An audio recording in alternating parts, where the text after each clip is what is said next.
Alright, here we are in Photoshop. Of course, you might have a different editing software, but it should play out similarly as what I'm going to do in this video. I have a 1280 by 720 pixel canvas open right here. To create a canvas, all you have to do, File, New, and then you type in your pixels right here. But make sure pixels is selected. Sometimes by default, inches is selected, and things will get a little weird then.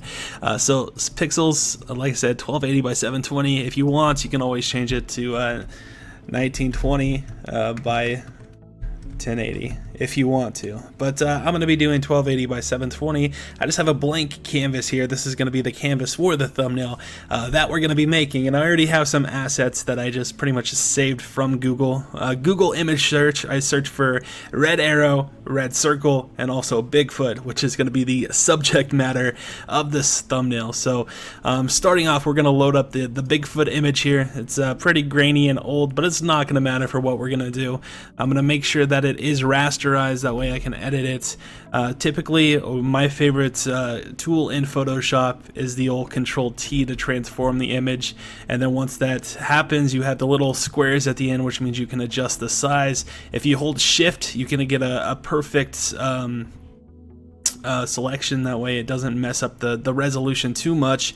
I'm gonna scroll it up. I'm gonna make it pretty big, that way I can just hit enter and then grab my drag tool and drag it down to the right side of the thumbnail, because the left side is going to be where the text is going to be, and we'll move from here. Of course, you can switch it up if you want. You can move the subject matter to the left side.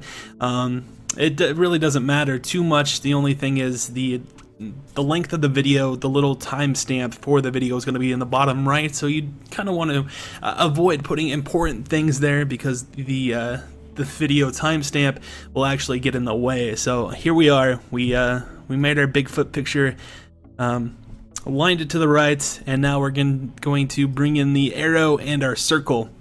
Just like before, though, all we have to do is do Control-T, and we actually have to make sure that the circle is above the subject matter, and we have to make sure it's rasterized, of course, that way we can edit it. And we noticed that the circle has some white funniness to it. One way I like to kind of solve that is just to add a color overlay to the arrow. Sometimes the images we pull from Google aren't going to be perfectly transparent. There's going to be some funny stuff to it. So we're just gonna go into the properties here and make sure that there's a color overlay on under the layer styles, and you can change this to whatever color you want. Actually, if you don't really want to deal with red, you can change it to a different color. But I'm gonna make sure it's red.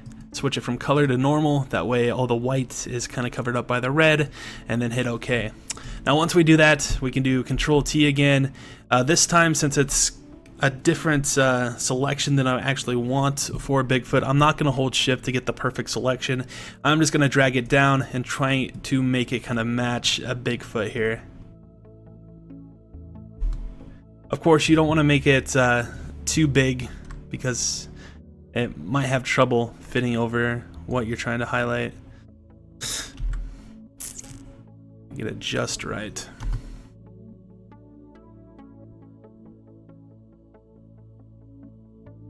Kind of an awkward circle, but we'll make it work. Then we grab the red arrow, drag it over to the left, Control-T again, Shift. We're going to want this one to be a perfect, that way we don't mess up the resolution on it.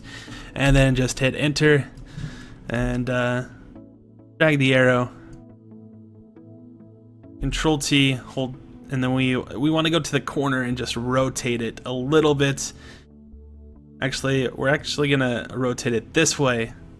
Enter, and then just drag it down here.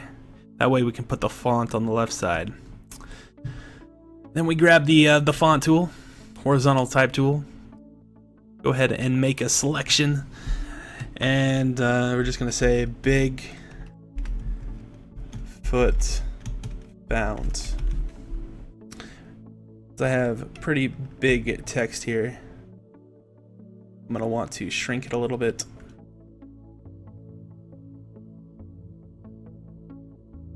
There we go. Actually, we need to make it bigger. I don't know why it took so long there. So we'll go like 400. And just to move this to make it fit, 400 is too big, so 250.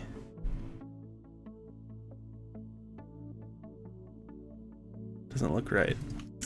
You might have to mess with that.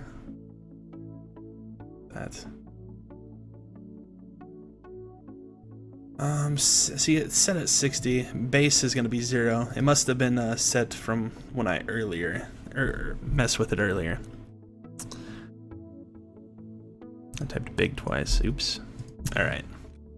You shouldn't have those issues. If you're running your own settings, you might, but typically it's set at 0, like I had to switch it to. And you do that by going up here, clicking on this, the character panel. All right, so I don't really like this font, so I'm gonna switch up the font. Typically you want a big bulky font, that way it sticks out more.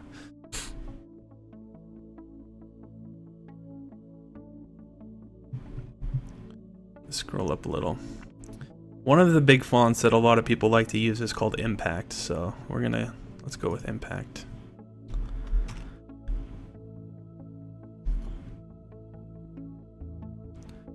And I don't really like the gaps between the fonts, so I'm going to open up my character panel again and go over here to where it says auto. 14 is too small, 72 is too small, so let's go like 150 here. No, more. 250? No, too much. 225. 200. 205. There we go. Bigfoot found. Just how I wanted it. Alright, so then we're gonna go ahead and open this up again, go to our layer styles, go for a color overlay, and I like to go with like an orangish yellow, kind of like that. That looks good. And to make this kind of stick out more, we can go with a drop shadow. Click on drop shadow, go to distance, make it 0, and it kind of makes it stick out a little bit more. And then we can go to stroke to add a border to it, go with like a black border. We want to. You can mess with the size of the border to however you want. Make it bigger, make it smaller.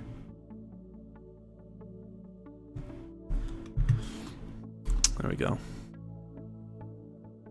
And we're gonna zoom out a little bit and take a peek at our thumbnail. I notice the arrow is kind of it's hidden by the font, so maybe we can drag the arrow above the font. Kind of distracting. I might just move the arrow. Gonna move the arrow, Control T again to rotate it. Make it kind of stick off the page, I think. Do that.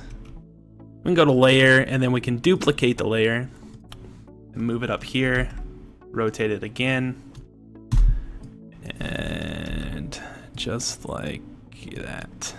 There we go. So now that we move the arrow, we can actually adjust the font size again. And one way to do that, of course, is to Control T, hold Shift to make sure everything expands evenly. Once we get it to the size we want, press Enter. And it's kind of hanging off the page, so we're going to bump it up a little bit with our Move tool. You can use the arrow keys on that, or you can just move your arrow or your cursor and just drag it. But there we go. And we zoom out, take a peek at what it looks like from a distance, and that looks pretty good. If we really wanted to, we could just grab our text tool again, and we can change the font up. Try to find something that is a little less bulky if we wanted to. And you can, of course, install your own fonts. There's tons of sites out there. One of the ones I use a lot is called DaFont. But I think we're going to stick with Impact because it looks the best.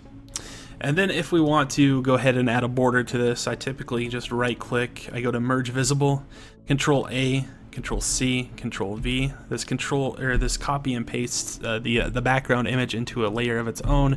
Then we can just delete the background image, double click on the image that we made, hit on stroke, make sure it's on inside, and then we can select whatever color we want. If we want it red, if we want it yellow, we can do that as well.